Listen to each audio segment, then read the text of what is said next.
2 दिसंबर 1984, वो दिन जब इंडिया ने विटनेस किया दुनिया का one of the worst industrial disaster, the Bhopal gas tragedy, जिसकी शुरुआत हुई यूनियन कार्बाइड नाम के एक पेस्टिसाइड फैक्ट्री से, जिसमें से मिथाइल आइसोसाइनाइड नाम की एक जहरीली गैस लीक हो गई, जिसने एक रात में भोपाल के एक बड़े एरिया को शमशान में बदल के रख दिया। 3000 से 4000 के बीच में confirm deaths and over 15,000 deaths claim करी गई हैं इस पूरे इंसिडेंट में। ये नंबर और भी ज्यादा हो सकता था had it not been the courageous act of some of the railway officials, जिन्होंने एड़ी चोटी का जोर लगा के भोपाल से लोगों को सेफली एक्सट्रैक्ट करवाया, एंड जिनकी वजह से ये इंसिडेंट कंसर्न अथॉरिटीज तक पहुंच पाया, जिसकी वजह से भोपाल में मदद भेजी गई। And now this unexplored chapter of Bhopal gas tragedy is presented in YRF's first web series the railwaymen. मैंने फाइनली 4 एपिसोड की ये सीरीज खत्म करी, एंड मैं सिर्फ इतना कहूंगा कि मैं पूरी तरीके से हिल गया ये सीरीज देख के। The shivers that I felt down my spine was something जो मैंने बहुत टाइम से एक्सपीरियंस नहीं किया है। एंड ऑनेस्टली इसका ट्रेलर देख के मैं इतना इंट्रीग नहीं हुआ था इस शो के लिए।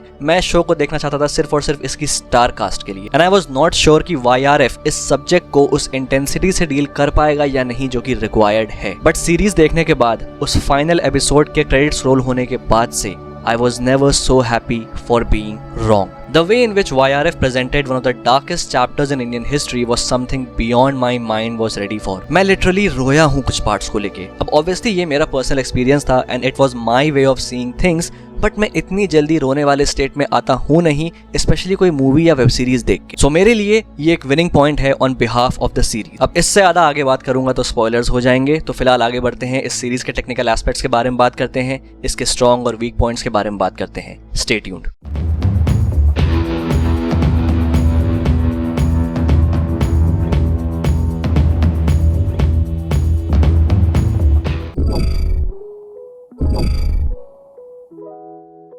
द रेलवेमैन एक वन नाइट इवेंट सीरीज है। अब वन नाइट इवेंट जॉनर में ऐसी मूवीज या सीरीज आती हैं जिसमें सब कुछ एक रात में या फिर एक लिमिटेड टाइम फ्रेम में हो रहा होता है। फॉर एग्जांपल, मूवीज में डाई हार्ड और सीरीज में 24। The only thing that makes these one night event films good is a tight narrative, जो कि फास्ट पेस पे चलता है एंड साथ ही साथ इतना कुछ ऑफर भी करता है कि चीजें शैलो फील ना हो, अदरवाइज हम उसे रश्ड कहते हैं। Director Shiv Rawail and writer Ayush Gupta create such a captivating and tight narrative जो कि बिल्कुल भी ब्रीदिंग रूम नहीं देता है आपको कुछ भी सोचने का। पहले 15 से 20 मिनट सीरीज सेटअप के लिए इस्तेमाल करती है, बट उसके बाद the moment the narrative puts the gear on the pedestal, ये सीरीज रुकती ही नहीं है। और 4 एपिसोड कैसे खत्म हो जाते हैं आपको पता भी नहीं चलता, because you get so much invested in everything the series has to offer despite the fast pace screenplay, जहां लिटरली बीच में ऐसा कोई भी एलिमेंट नहीं आता जो कि आपके अटेंशन को साबोटाज करे। The screen play purely focuses on the premise और कुछ भी इसके बाहर नहीं जाता है, just for the sake of stretching things. And यही रीजन है जिसकी वजह से इस सीरीज में सिर्फ और सिर्फ 4 ही एपिसोड हैं, and it is good. Disaster movies का जॉनर एक बहुत ही प्रोमिनेंट जॉनर है सिनेमा में, चाहे तुम इंडिया में देख लो या फिर उसके बाहर। एंड द परसेप्शन जो कि ऑडियंस को इस जॉनर के बारे में है वो यही है कि it is about a calamity, चाहे वो नेचुरल हो या फिर मैन मेड, जिससे अल्टीमेटली सब लोग बच रहे हैं, और यही फिल्म का एंड गोल है। What majority of the filmmakers don't realise कि इस जॉनर में भी ऐसी फिल्में बनी हैं जो कि हॉलीवुड के टॉप फिल्म से कंधे से कंधा मिला के चलती। The best example being don't look up. But don't look up जैसी फिल्म्स ऐसा कर कैसे लेती हैं? It's simple, they do it by projecting the impact of the tragedy towards the audience in such a way कि वो उसको एक पर्सनल लेवल पे फील करें। The Railway Men does this greatly, जहां आपको लगता है कि it's all about a gas leak and people getting rescued.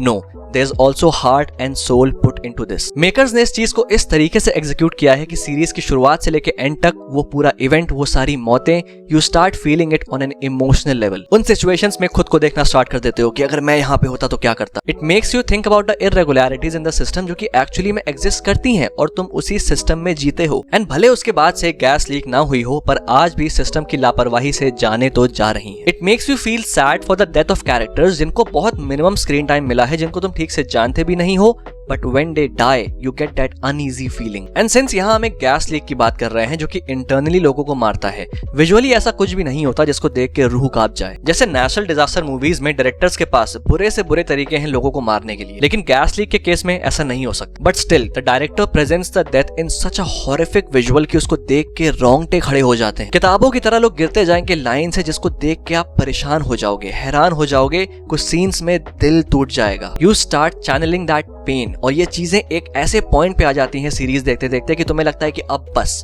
अब और मौतें ना हो, अब कोई ना मरे, बस सब बच जाएं। सीरीज में एक सीन है जहाँ पे रिपोर्टर हॉस्पिटल में जाके ट्रेजेडी के विक्टिम्स की फोटो खींच रहा होता है एंड जैसा ही वो फोटो खींचता है वो सीन तुरंत ट्रांजिशन कर जाता है रियल फोटोज में। Like literally it was spine chilling. Eventually you start feeling the tragedy on a personal level. अब स्पॉयलर्स की वजह से ऐसे बहुत सी चीजें हैं जो मैं नहीं बता सकता, बट कुछ सीन्स हैं जहां लिटरली मैं अपने आंसू नहीं रोक पाया। एंड ये जो पूरा माहौल क्रिएट होता है पूरी सीरीज में, इसकी वजह से जब आप सीरीज के कंक्लूडिंग मोमेंट्स में जाते हो तो आपको ऐसा नहीं लगता कि एक सीरीज खत्म हुई है। आपको एक अजीब सा सुकून मिलता है दिल में, क्योंकि आपको ऐसा लगता है कि ये सब आपके सामने ही हो रहा था। You were a part of this and finally अब ये खत्म हो गया। और इसका सारा श्रेय जाता है राइटर और डायरेक्टर को, जिन्होंने इस तरीके से चीज को प्रेजेंट किया and they were unapologetic in their approach. In fact सच बताऊं तो मुझे लग ही नहीं रहा था कि ये YRF की बनाई हुई सीरीज है।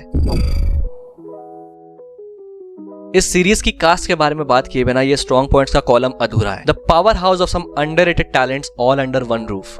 जैसा कि मैंने कहा था कि इन एक्टर्स की वजह से मेरा इस सीरीज को देखने का सिर्फ मन है, क्योंकि के मेनन और माधवन जैसे एक्टर्स का भी अपना एक अलग क्लास है। जैसे शाहरुख और सलमान को देख के समझ आता है कि भाई इनकी फिल्म ब्लॉकबस्टर होगी, वैसे ही माधवन और के मेनन को देख के समझ आता है कि इनकी फिल्म ब्लॉकबस्टर ना सही बढ़िया जरूर होगी। K Menon yet again is the star of the show. Although हर एक्टर ने बेहतरीन काम किया है, but it's K Menon who gets a little ahead. In fact सबसे ज्यादा स्क्रीन टाइम भी उन्हीं का है, so he gets to shine. He effortlessly carries out the character of Iftikhar Siddiqui which feels natural. And gas leak की वजह से मुंह पे कपड़ा बांधना पड़ता है, तो मेजॉरिटी ऑफ द सीरीज में सारे एक्टर्स का फेस कपड़े से ढका हुआ है। एंड यहाँ पर मजेदार चीज ये है कि even with his face half covered, K Menon projects all the emotion with full force, proving कि उन्हें अपना पूरा फेस भी दिखाने की जरूरत नहीं है बढ़िया एक्टिंग करने के लिए। The way he shows the agony, the restlessness, the helplessness. And जैसे जैसे सीरीज आगे बढ़ती है आप देखते हो कि वो थक रहे हैं, उनकी हालत खराब हो रही है due to exposure of the gas. And he shows it all through his body language and with his voice, जो कि ओवर द टाइम एग्जॉशन दिखा रही होती है। देख के लगता है कि हाँ भाई गांठ फट रही है इस बंदे की पॉइजनिंग की वजह से। And he does it so well कि आपको भी अंदर से थोड़ा अनईजी सा फील होने लगता है। एंड ये चीज इस पूरी सीरीज में जितने भी एक्टर्स हैं उनमें सबसे बेस्ट के मेनन ने ही किया है। And he proves that why he is one of the finest actors of this time. Divyendu as the witty Balwant Yadav, जो कि एक चोर है, goes through a character progression जो कि देखने में मजा आती है। आर माधवन के पास स्क्रीन टाइम कम था, but he uses every moment of it to get things done and comes off as a feel good character जिसको देख के होप जागती है। बबील खान को मैंने पहली बार एक्टिंग करते हुए देखा है एंड आई नो कि इससे पहले भी उनकी एक सीरीज आ चुकी है,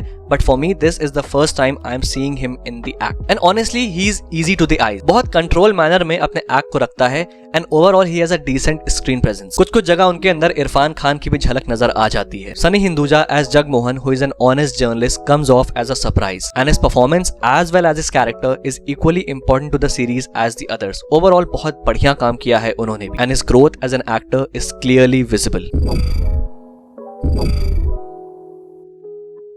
अब इन वीक पॉइंट्स को मेंशन करने से पहले मैं ये चीज क्लियर कर देना चाहता हूं कि ये वीक पॉइंट किसी भी तरीके से तुम्हारे सीरीज के एक्सपीरियंस को हैम्पर नहीं करते हैं। इट्स जस्ट माय ओपिनियन, क्योंकि मुझे लगा कि इनकी जगह कुछ बेहतर आ सकता था या फिर कंप्लीटली इनको हटाया भी जा सकता था। फर्स्ट थिंग इज दिव्येंदु का कैरेक्टर जो कि एक चोर है एंड उसको मालूम चलता है कि भोपाल के स्टेशन की तिजोरी में बहुत सारे पैसे हैं, तो उसको चोरी करने के लिए वो एक कांस्टेबल के रूप में आ जाता है। एंड देन इवेंचुअली ये पूरा गैस लीक होता है और वो इस पूरे चीज में फंस जाता है। बट आई फेल्ट कि उसका जो ये पूरा कैरेक्टर का आर्क था वो किसी डेफिनेट एंड पे नहीं पहुंचता है। एंड अगर ये नहीं भी होता तो पूरी सीरीज में फर्क नहीं पड़ता। आइदर देवेंदु को सच में एक कांस्टेबल की तरह प्रेजेंट कर सकते थे या फिर उसके चोर वाले एंगल में और बेटर एडिशंस किए जा सकते थे। एक मतलबी चोर अपनी जान पे खेल के लोगों को बचाता है doesn't make sense at all. And overall जो उसका कंक्लूडिंग आर्क है वो भी कहीं ना कहीं मुझे वेस्ट लगता है, क्योंकि इसकी जरूरत थी ही नहीं सीरीज में। इसके होने से सीरीज को कोई नुकसान तो नहीं हुआ है, बट अगर ये नहीं भी होता तब भी कोई फर्क नहीं पड़ता। एक और सब प्लॉट है जो कि इंदिरा गांधी असैसिनेशन वाले इवेंट को यूज करके स्टोरी प्रोग्रेशन के लिए इस्तेमाल करता है as a plot device. Spoilers की वजह से कंप्लीटली नहीं बता सकता, बट अगेन इस सीक्वेंस को देख के बोरियत तो नहीं हुई, बट कुछ और बेटर किया जा सकता था।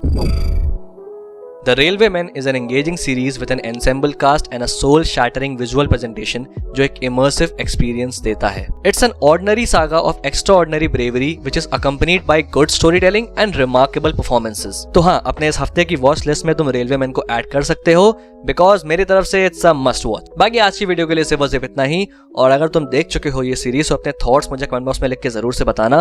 वीडियो पसंद आए तो लाइक कर देना, और हाँ, मेरी बाकी वीडियोस को भी चेकआउट जरूर से कर लेना। Till then, this is a pop culture net signing off. We'll see you guys in the next video.